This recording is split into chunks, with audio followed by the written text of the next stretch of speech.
Question कह रहा है the current I1 flowing through 1 ohm का जो रजिस्टर है in the following circuit is. अगर आप वो सर्किट डायग्राम देखेंगे तो उसमें से I1 की वैल्यू हमें पता करनी है जो ऊपर वाले 1 ओम रजिस्टर से पास आउट करते हैं। फॉर एग्जांपल अगर आप नोटिस करेंगे तो आपको समझ में आएगा कि ऊपर वाला जो रेजिस्टेंस है और नीचे वाला जो रेजिस्टेंस है उन दोनों की वैल्यू सेम है। अगर कोई करंट यहां से एंटर करेगा, कोई भी करंट जो यहां से एंटर करेगा इस पर्टिकुलर ब्रांच पे ध्यान दीजिए, तो जो भी करंट इधर से एंटर करेगा वो दोनों में इक्वली डिवाइड होगा क्योंकि दोनों रेजिस्टेंस का जो वैल्यू वो सेम है। इसका मतलब हम लोग ये गेस करके यहाँ पे बोल सकते हैं डायरेक्टली कि इस वाले रेजिस्टेंस में से भी I1 नाम का करंट ही फ्लो होगा। तो अगर इधर से भी I1 फ्लो हुआ, इधर से भी I1 फ्लो हुआ, इसका मतलब कितना करंट एंट्री किया होगा? 2 टाइम्स I1 नाम का करंट यहां से एंट्री किया होगा। ठीक है, पूरे सर्किट को एनालिसिस करने से अच्छा सिर्फ ये ब्रांच को एनालिसिस करिए, उसमें भी आपका काम हो जाएगा। एक चीज तो आपको पता ही है कि ये वाला ब्रांच और ये वाला ब्रांच दोनों पैरेलल में है, मतलब इस वाले अपर ब्रांच जिसके बारे में हम इंटरेस्टेड है उस अपर ब्रांच के अक्रॉस भी जो वोल्टेज होगा वो 1 वोल्ट ही होगा क्योंकि सब ब्रांचेस एक दूसरे के साथ पैरेलल में है। और एक चीज समझ लीजिए, ऊपर वाला जो ब्रांच है उसका जो टोटल करंट है, ऊपर वाले ब्रांच में से जो टोटल करंट पास हो रहा है वो आपने अभी अभी निकाला। वो आपने कितना निकाला? 2 टाइम्स I1 निकाला। अगर आप ऊपर वाले ब्रांच का टोटल रेजिस्टेंस निकाल लें और अगर आप ऊपर वाले ब्रांच का टोटल वोल्टेज निकाल लें तो बात बन सकती है। आप V IR निकाल के इसको सॉल्व कर सकते हैं। ऊपर वाले ब्रांच का टोटल वोल्टेज आपको पता है, ऊपर वाले ब्रांच का टोटल वोल्टेज 1 वोल्ट है। मैंने अभी भी आपको बताया क्योंकि पैरेलल में है तो इधर भी 1 वोल्ट आएगा, इधर भी 1 वोल्ट आएगा। अब बारी किस चीज की है? सिर्फ टोटल रेजिस्टेंस निकालने की बारी है। अगर वो निकल जाए तो आप easily total current V IR से फाइंड आउट कर सकते हैं। तो ऊपर वाले ब्रांच का टोटल रेजिस्टेंस आप कैसे निकालेंगे? ऊपर वाले ब्रांच को अगर आप ध्यान से देखेंगे तो ये दोनों चीजें पैरेलल में हैं।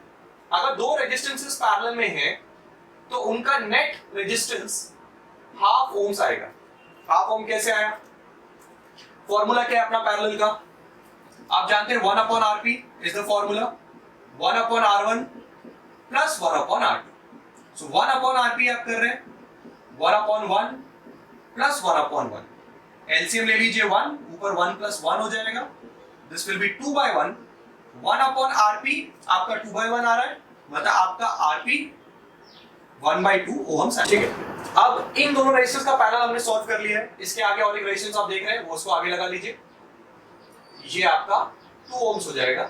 ये वाले ब्रांच में मैं इंटरेस्टेड हूं। सो अब यहीं पे देख सकते हैं कि आप ये दोनों रेजिस्टेंस उस ब्रांच के सीरीज में आएंगे क्योंकि इन दोनों रेजिस्टेंस में से करंट जो होगा वो सेम फ्लो होगा। तो सीरीज का फॉर्मूला आप जानते हैं, RS is R1 plus R2।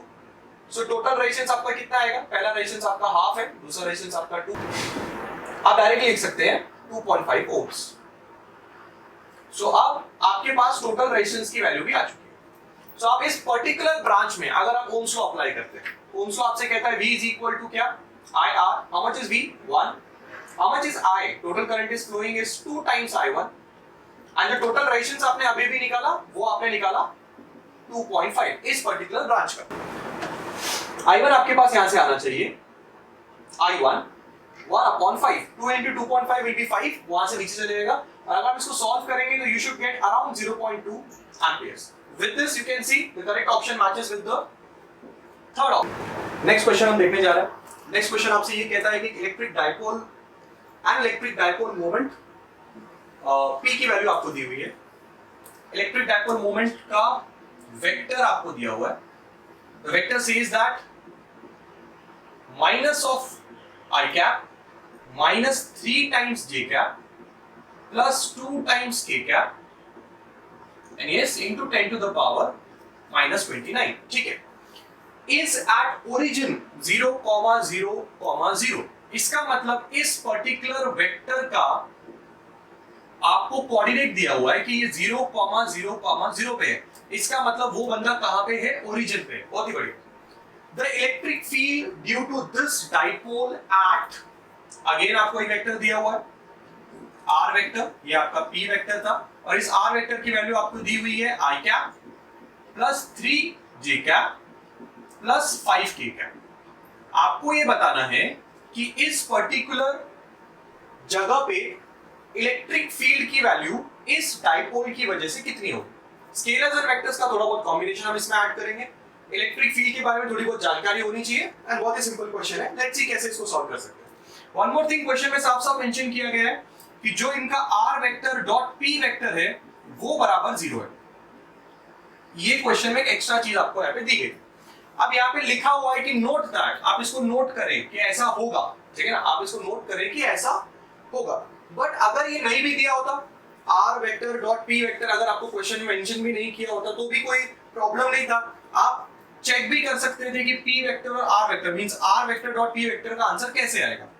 इस बंदे का कोएफिशिएंट लेना है, उस बंदे के कोएफिशिएंट के साथ मल्टीप्लाई करना है। तो पहले बंदे का कोएफिशिएंट 1 है, उसको आप मल्टीप्लाई करेंगे यहाँ पे -1 के साथ, प्लस यहाँ पे 3 है, वहां पे -3 है, प्लस यहाँ पे 5 है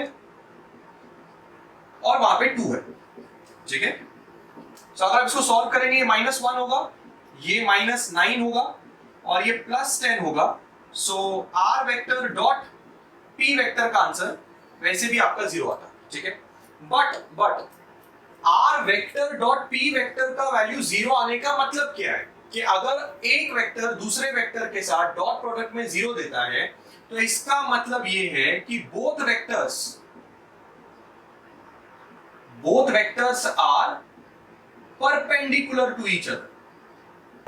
सपोज कीजिए कि आप p वेक्टर को इस तरह से ड्रॉ करते हैं, ये आपका p वेक्टर है, समझ लीजिए ये ओरिजिन पे हमने इस तरह से इसको रख दिया, ठीक है। मैं यहाँ पे लिख देता हूं कि ये आपका p वेक्टर, p वेक्टर को आप r वेक्टर परपेंडिकुलर बनाएं, तो आपने r वेक्टर इस तरह से p वेक्टर को क्या कर दिया, परपेंडिकुलर बना दिया। सपोज कीजिए ये वो पॉइंट है जिसको उन्होंने i कैप, j कैप और k कैप के फॉर्म में आपको मेंशन किया गया है, ठीक है। अब इस चीज में आप ध्यान से ये चीज देख सकते हैं कि जो डाइपोल है वो इस तरफ जा रहा है। हमको बताना किस चीज के बारे में है, हमको बताना है the electric field due to this dipole. और अगर आप ऑप्शंस चेक करेंगे तो ऑप्शंस में सिर्फ i कैप, j कैप और k कैप के बारे में बात हो रही है। इसका मतलब ऑप्शंस में सिर्फ और सिर्फ वो इंटरेस्टेड है किसमें, डायरेक्शन में, मैग्नीट्यूड में इंटरेस्टेड नहीं है। सो हमको ये बात पता होनी चाहिए कि अगर डाइपोल का डायरेक्शन इस तरफ है तो इलेक्ट्रिक फील्ड का डायरेक्शन उल्टी दिशा में होता है। सो आपका जो इलेक्ट्रिक फील्ड का डायरेक्शन होगा वो इस तरह से जाएगा। तो अब डाइपोल की अगर उल्टी दिशा में इलेक्ट्रिक फील्ड का डायरेक्शन है तो जो डाइपोल का वेक्टर आप देख रहे हैं सिर्फ उसको आपको माइनस साइन से मल्टीप्लाई करना पड़ेगा। सो डाइपोल का वेक्टर जो आपको दिख रहा है अगर मैं उसको माइनस साइन के साथ मल्टीप्लाई कर दूं तो आपका इलेक्ट्रिक फील्ड का वेक्टर आ जाएगा। तो माइनस i कैप है वो प्लस i कैप हो जाएगा, -3j कैप है वो +3j कैप हो जाएगा, +2k कैप है वो -2k कैप हो जाएगा। तो ये आपका इलेक्ट्रिक फील्ड का वेक्टर आ जाएगा। अगर आप इसको मैच करेंगे तो पहले प्लस है फिर माइनस है। So plus and minus means third option will be the correct option. चलिए आज का नेक्स्ट क्वेश्चन देख रहे हैं हम लोग। नेक्स्ट क्वेश्चन में आपसे कह रहा है कि in a region of potential, in a region the potential is represented by v, x, y and z, 6x minus 8xy minus 8y plus 6yz, where v is in volts and xyz are in meters. The electric force experienced by a charge of 2 coulombs situated at point 1,1,1 a.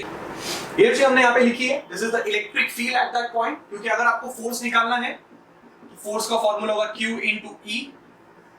Q आपको question में given है, जैसे आप जानते हैं Q आपका 2 Coulomb's है। तो अगर हमने इलेक्ट्रिक फील्ड निकाल ली तो इलेक्ट्रिक फील्ड निकालने का हम उसको चार्ज से मल्टीप्लाई करेंगे, हम लोग को उस जगह की फोर्स मिल जाएगी। इलेक्ट्रिक फील्ड निकालने का हम ये वाला फॉर्मूले का इस्तेमाल करेंगे क्योंकि हमारे पास पोटेंशियल एट दैट पॉइंट दिया हुआ है। सो इलेक्ट्रिक फील्ड और पोटेंशियल के बीच में जो रिलेशनशिप होता है वो